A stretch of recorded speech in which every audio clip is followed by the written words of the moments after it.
قرآن ہو، Bible ہو، تلمود ہو، وید ہو، اپنشد ہو، جو ان ساری مذہبی کتابوں میں یکساں ہے وہ بات پہ ہم عمل کریں.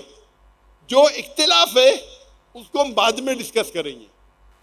میں نہیں کہتا ہوں کہ اختلاف نہیں ہے، جو اختلاف ہے وہ کل ڈسکس کریں گے. اور ہم جب مطالعہ کرتے ہیں ساری مذہبی کتاب کا تو ہمیں پتہ لگتا ہے کہ بہت سی یکسانیت ہے. اور اس موضوع پہ میں نے تقریر کیا ہوں،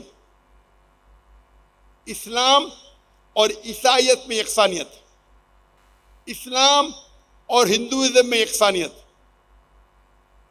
اور اس میں کئی چیزوں کا ذکر میں کیا